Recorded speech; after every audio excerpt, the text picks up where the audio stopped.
محمد رسول الله. الحمد لله، الحمد لله رب العالمين، الحمد لله والشكر لله. يا أبو فادي يا أبو فادي، بلدي هاي ياسوف زراعية، بكينا نفلح وبكينا نحرث ونضرس ونساوي. كل 3 شهور تطلع لنا 750 شيكل، هاي اللي بناخذ منهم 3 شهور، والله حتى صار لنا أكثر من 4 شهور. Several years ago, 71-year-old Abdelmati Yassin's livestock was killed and his farmland destroyed by Israeli settlers, leaving him with no source of income. Today he travels to the West Bank city of Salfit to receive European charity. 80,000 Palestinians receive this type of European aid each year. From 1993 to 2004, the Palestinian people received about $9 billion in foreign aid. تقدري تاخذي لترميم البيت مساعدة طارئة، قولي لهم بدي مساعدة طارئة تيجوا تزوروا بيتي. بعمر الحمام. طب اكتب لي اسمك، In the next few years, that aid will have reached close to $15 billion. Certainly, with all of this funding, we have not seen any changes in the poverty levels because of the fact that this funding did not generate employment opportunities.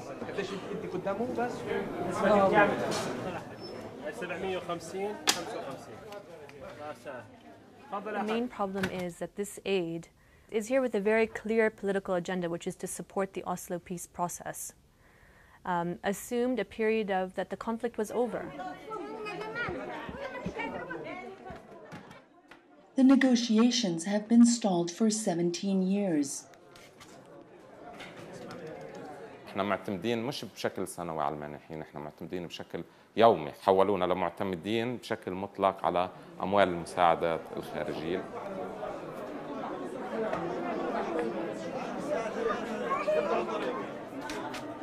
هذا الدعم مش موجه إنه ينهي الاحتلال.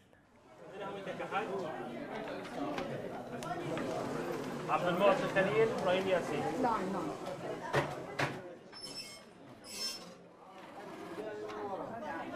تفضل يا حاج. مع السلامة.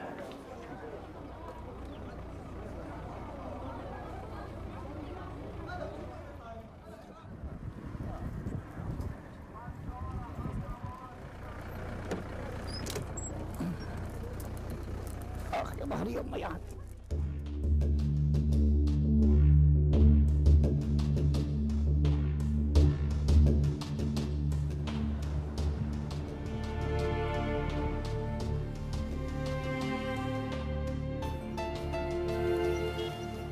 Even though donor funding was intended to help Palestinians, it hasn't necessarily achieved that goal.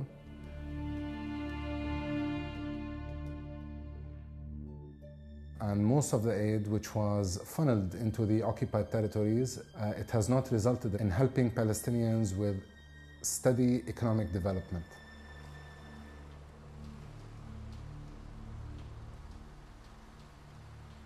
Historically, over half of Palestinian society worked in agriculture. Palestinians were self-sufficient. They exported fruits and vegetables throughout the Arab world in the 1970s and 80s. قبل أوسلو كان في استغلال للأرض، يعني كان في زراعة.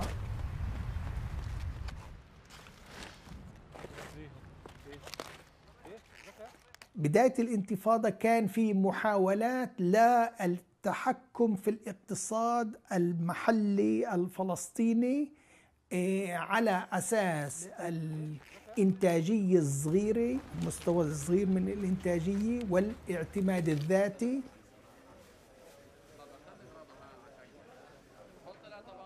But Palestinian actions during the Oslo period proved devastating to Palestinian farming.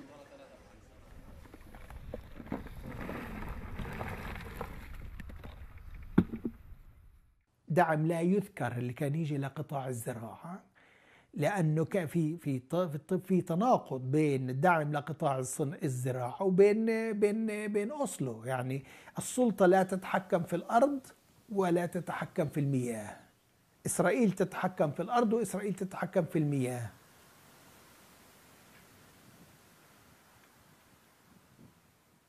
المجتمع ما اندعمش لا حتى يصير مكتفي ذاتيا، ما اندعمش حتى يصير عنده سيادة غذائية. ليش ما اندعمش؟ حتى يصير عنده أمن غذائي.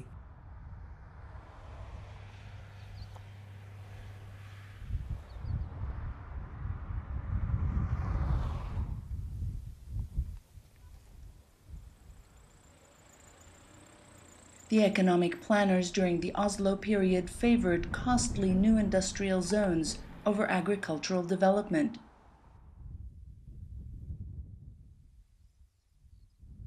This has proved problematic.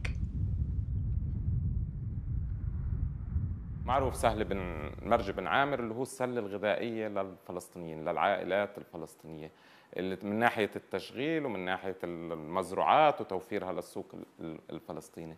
لما فكروا يعملوا منطقة صناعية، الإسرائيليين أصروا إنه يعملوها بمرج بن عامر بالأراضي الزراعية الموجودة حالياً.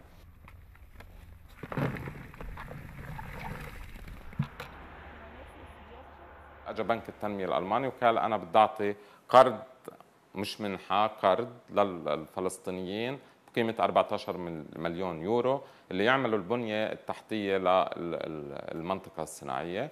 وإسرائيل كانت بتعملوا المنطقة الصناعية هين ممنوع تستخدموا المياه الجوفية، بمعنى أنه إسرائيل أصرت بالاتفاقية أنه تكون هو المزود للمياه في المنطقة الصناعية وكمان للطاقة.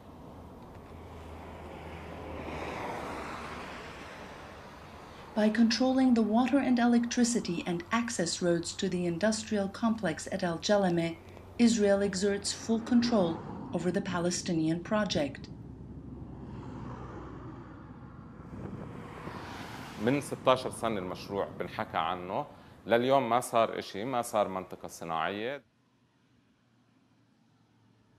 But something did happen. Agricultural land was destroyed at Al-Jalame to build one long gravel road. It sits unused, a road leading to nowhere.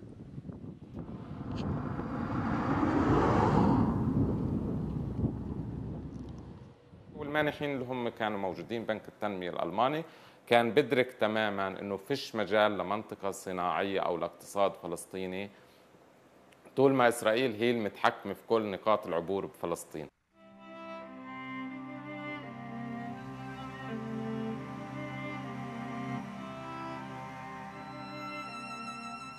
Six years into the peace process, Palestinians began resenting donor interference in their affairs.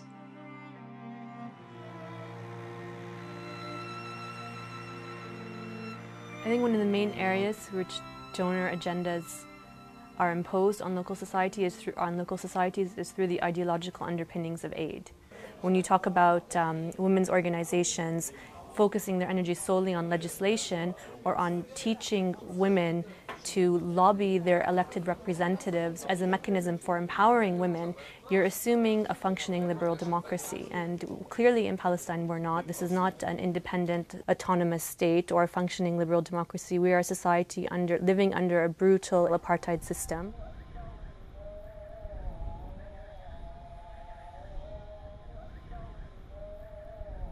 المرأة كانت بالانتفاضة الأولى وهي دورها بالأحزاب أنشط سياسياً من ما هي موجود اليوم.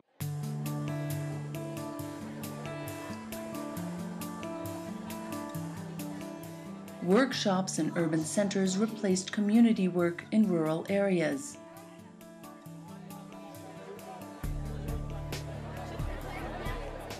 The lessons of the women's movement, because they're very critical and they're very self-aware of how the movement has been transformed by the NGO process, is that they've been able to promote wonderful legislation, but politically they're much weaker, and they don't actually have the real political power that a social movement needs to transform, to go about pursuing social change. .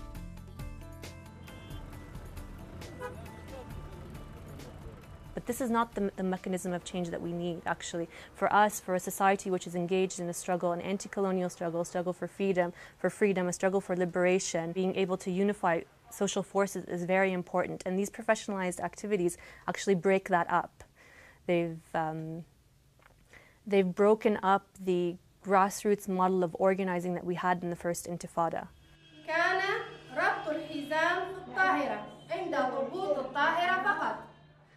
Volunteers have virtually disappeared in Palestine due to large-scale funding of such activities. People who once volunteered in the new NGO world now expect to be paid. While donor aid has diluted the spirit of volunteerism, it has also changed the dynamics of the Palestinian business sector.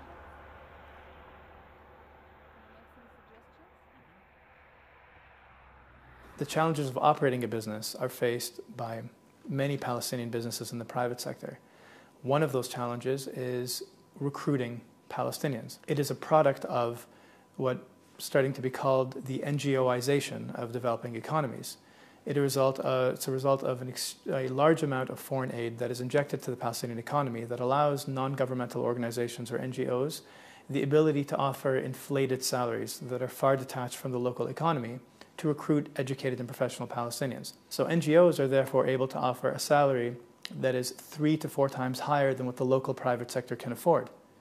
That increases the cost of labor and reduces the labor supply to the private sector and directly undermines the private sector's ability to recruit Palestinians, hire them, and therefore build a autonomous or an independent Palestinian economy. If donor aid is encouraging inflated salaries for the educated classes, then why are these educated classes incapable of building an independent economy?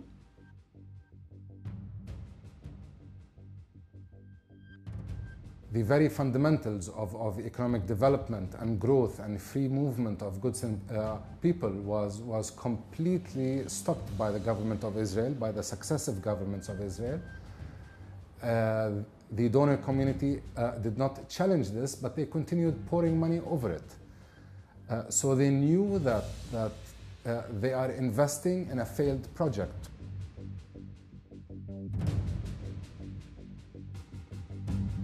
The Oslo project had many beneficiaries who worked to keep the project alive.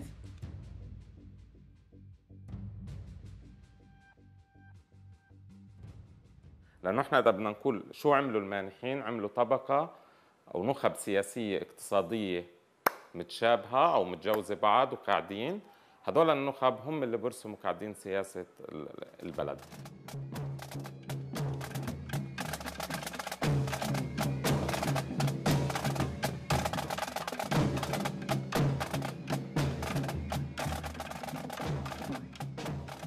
The NGO process really works hand in hand with the process of promoting an image of prosperity in cities like Ramallah, and and a focus on also fostering a middle-class lifestyle, lifestyle which is focusing on consumption. All of this works to create a symbol of normality, that we're living in normal conditions, that actually everything is fine in the West Bank and Gaza, that the state is in the process, that there's a state on the way that will be independent very soon, and all of this masks the structures of oppression that we live under daily, and that the structures of control that Israel has put in place.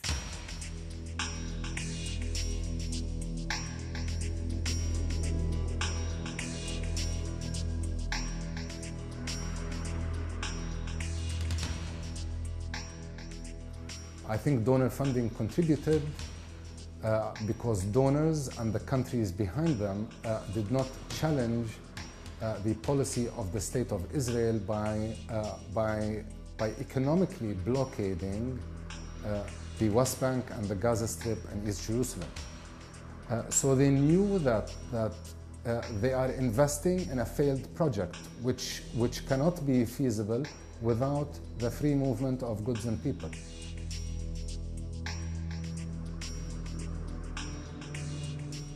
At least 30% of Palestinians have been designated as poor, with nearly half of these falling into the category of being very poor.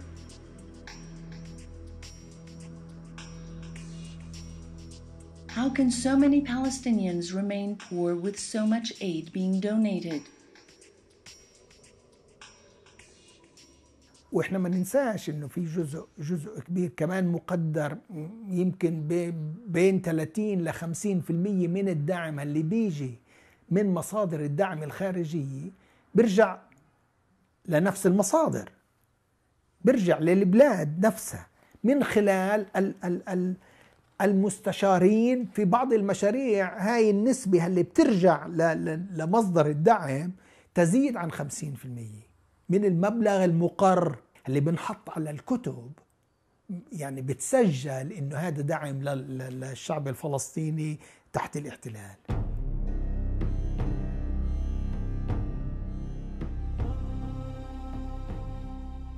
Nevertheless, the culture of aid dependency in Palestine is enormous.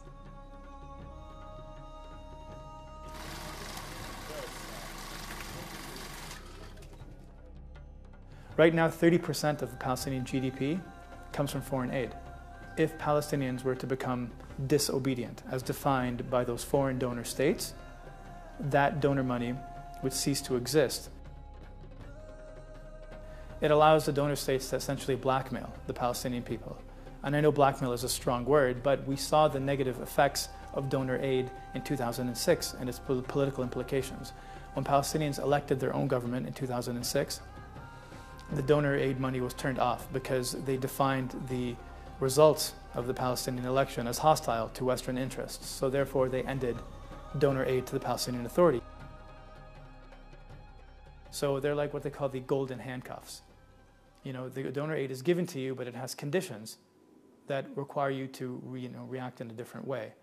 Thus, if the foreign donor state that's giving the money has interests to keep the Israeli occupation in place, or to allow Israel to continue to build settlements, build its wall, and further entrench its occupations, that works contrary to the interests of the Palestinian people.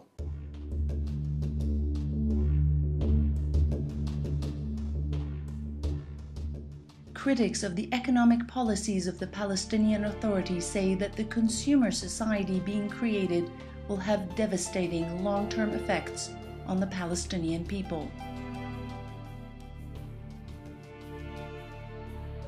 مدينة زي رام الله حجم الديون اللي على الناس بس من وقت سلام فياض، الحجم الديون للقروض للبنوك وهيك ارتفع ل 3 مليار دولار. يعني التوجه العام لبنك الدولي هين انه قديش احنا قادرين نخلق مصالح فردية ومنفعة فردية لكل واحد. بمعنى في عندك قضية جماعية للفلسطينيين، كيف تفتت هاي القضية الجماعية وتصير كل واحد مشكلته انه انا مديون للبنك. وهذا اللي بصير فعليا.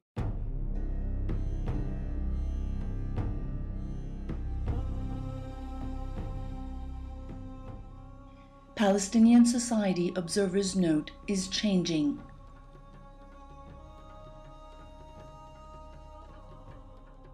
I think the development could very well be illustrated in the Gaza Strip by people losing their capacities, their experience and expertise, and their potential. The degenerative effect of the prevailing politics is actually stripping Palestinians of whatever capability and potential they once had many, many years ago.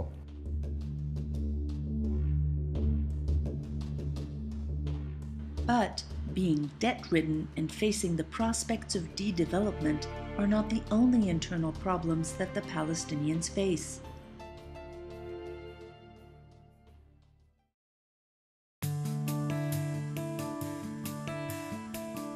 Approximately 1/3 of the Palestinian public budget is spent on security. Most Palestinians do not see the benefit of having anything other than traffic controllers and regular policemen. So why, they ask, do the donors encourage the Palestinian government to spend 30% of their budget on security? أنا بفهم الشرطة ضرورية حتى تساهم في النظام العام، هذا أنا بفهمه. ولا أفهم إنه ليش هاي المصاري لازم تنصرف على حرس رئاسي مدجج في السلاح ومدرب على عمليات خاصة. لا أفهم هذا، لأنه هذا ما إلوش علاقة مع أمن فرد، هذا له علاقة مع أمن النخب السياسية اللي خلقتها أوسلو. هذا بالأساس.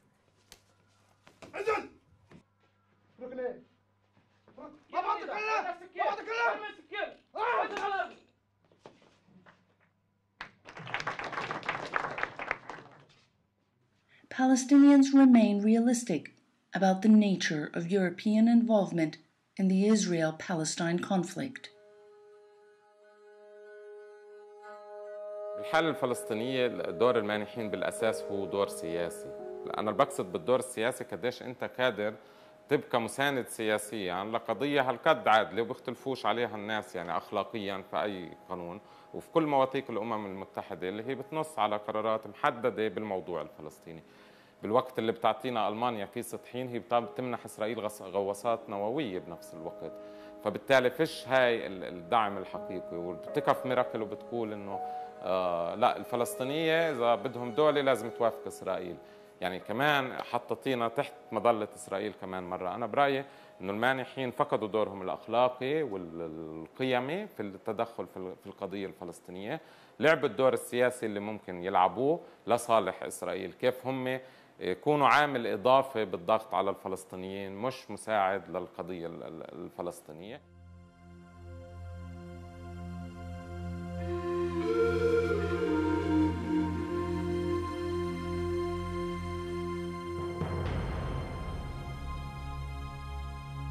The freedom of movement, freedom of assembly, freedom of religion, freedom of association, those inalienable human rights are impossible to achieve if there is an occupation that exists that prevents them, a military occupation that is sustained or that is allowed to exist based on the fact that a donor economy sustains the Palestinian people.